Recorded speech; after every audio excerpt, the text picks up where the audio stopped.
कुंभ पर्व 2021 को सकुशल संपन्न कराने की सबसे बड़ी जिम्मेदारी कुंभ मेला आयोजित संजय गुंजाल जी पर है। आइए आज हम संजय गुंजाल जी से बात करते हैं, उनसे पूछते हैं कि दूसरा शाही स्नान उसकी किस तरह से सुरक्षा व्यवस्था की तैयारी की है। सबसे पहले मैं आज बताना चाहूँगा कि आज हम लोग यहाँ श्री पंचायती बड़ा अखाड़ा उदासीन के बुलावे पे आए हैं और ये बुलावा बेसिकली उनका स्नेह और आशीर्वाद है, जिसके तहत हम सभी अधिकारीगण यहाँ पीछे चले आए हैं। और हरिद्वार ग्रामीण क्षेत्र में जब भी कभी बड़ा अखाड़ा उदासीन का जुलूस होता है तो यहाँ बड़े गांव वाले बड़े बेसब्री से उसका इंतज़ार करते हैं, क्योंकि बड़ा दिव्य और भव्य होता है। और इस क्षेत्र में, इस ग्रामीण क्षेत्र में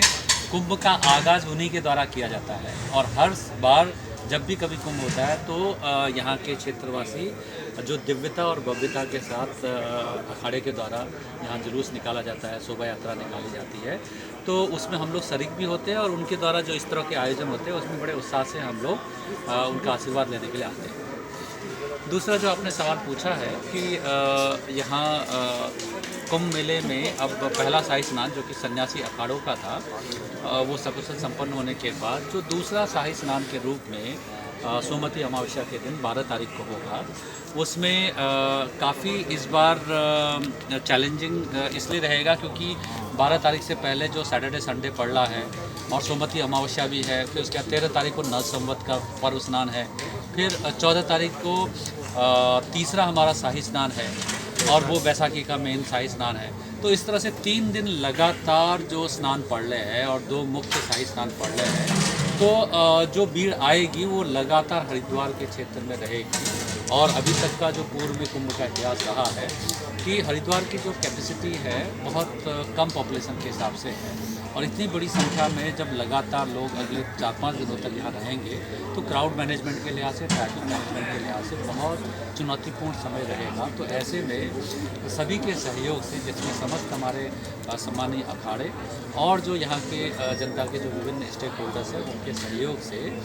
ये आयोजन को सकुशल संपन्न कराने की जिम्मेदारी सभी की रहेगी और इस दिशा में हम लोग कार्य भी कर रहे हैं। सर, कितनी भीड़ का अनुमान है कि दूसरे शाही स्नान? अभी इस समय भीड़ का अनुमान, क्योंकि जिस तरह की परिस्थितियां हैं ये साधारण परिस्थिति नहीं है, ये असाधारण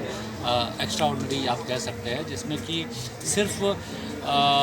जो भीड़ ही नहीं या ट्रैफिक ही नहीं, इवन जो कोविड की वजह से, महामारी की वजह से जो परिस्थितियां चेंज हो रही है लगातार, अभी ये पता नहीं है कि अगले 5-7 दिनों में किस तरह की परिस्थितियाँ आएंगी। तो उस लिहाज से भीड़ की स्थिति का सही आकलन कोई भी नहीं कर सकता है। समय के साथ साथ जिस तरह से उतार चढ़ाव कोरोना कोविड के आएंगे, उस लिहाज से भीड़ की जो है बेसिकली स्थिति के बारे में आकलन किया जा सकता है। सर, भीड़ प्रबंधन के लिए आपने एक चक्रव्यूह बनाया है, वो चक्रव्यूह कैसा है, कितना राउंड उसमें लेना पड़ेगा, क्या है उसकी?